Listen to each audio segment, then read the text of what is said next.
Now it may come as a surprise to many of you, but I've had quite a bit of free time in my hands over the last 10 weeks, and there's been one game I've been playing more consistently than the rest during it all. That game is Animal Crossing New Horizons.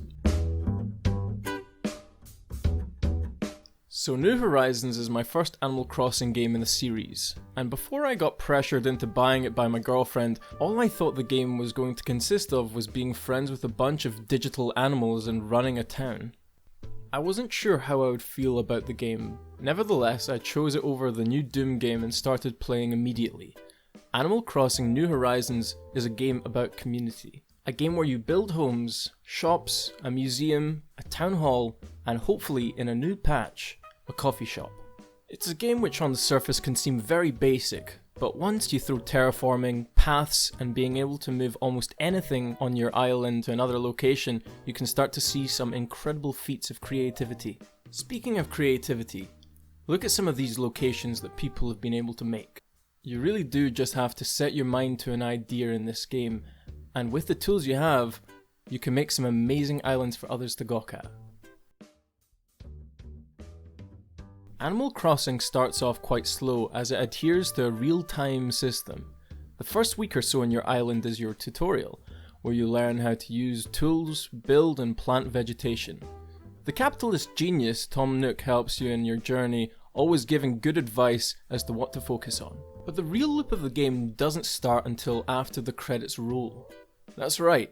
Since there's no real end to Animal Crossing, they decide to put the credits in every KK Slider live performance, which I find great. After the first live performance by the lovable KK, you've been given most of everything that you'll be using to shape your island for the duration of your playtime. It's a game that doesn't tell you exactly how to play, which I really love too.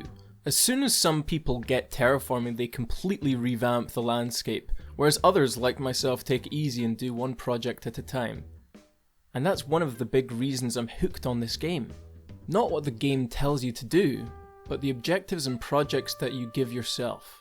It's a game that rewards your patience and ideas, and there's nothing quite like seeing your vision of your island coming to fruition. An example of this is a market stall area that I'm making in the game, which currently has a noodle and coffee stall, with more on the way. It would also be remiss of me not to touch on the characters in this world. One thing I've always loved about Nintendo is the sheer amount of lovable characters they are able to produce, and once again in this game they outdid themselves with such characters as Isabelle, Tom Nook, Timmy and Tommy, the Able Sisters, and KK Slider, all with their own quirks and jobs on the island. Also, the roster of islanders is pretty incredible, with 391 possible islanders, which is almost as many champions as Raid Shadow Legends. Nah, I'm kidding. That can come to live on your island with a cap of 10 at a time. I've looked online and apparently there are tier lists for the villagers, which I find kind of ridiculous because, number one, it's completely subjective because different players will grow attached to different villagers depending on your own personality. Number two, I've found no list with Antonio as number one, so their opinion is automatically invalid, because Antonio is the best villager. Fight me.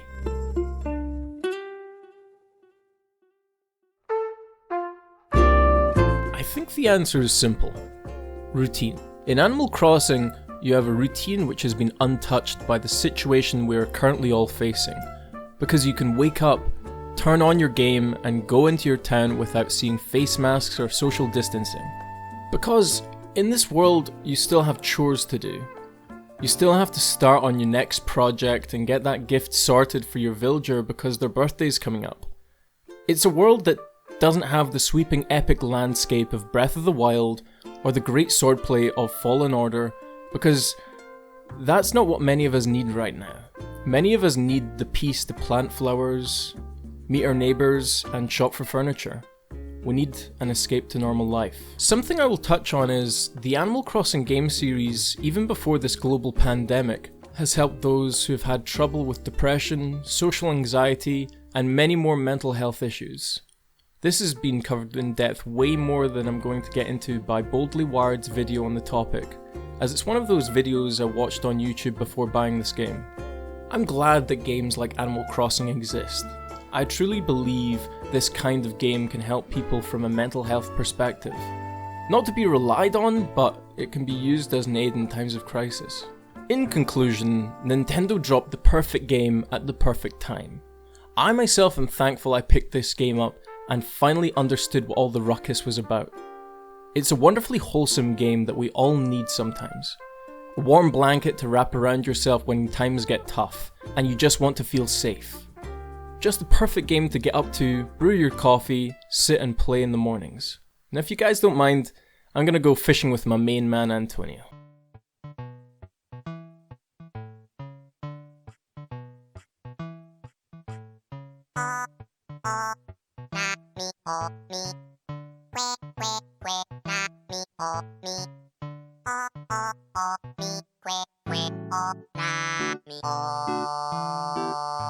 Hey guys, if you like our content and want to see more, then consider liking and subscribing as it really helps our channel grow.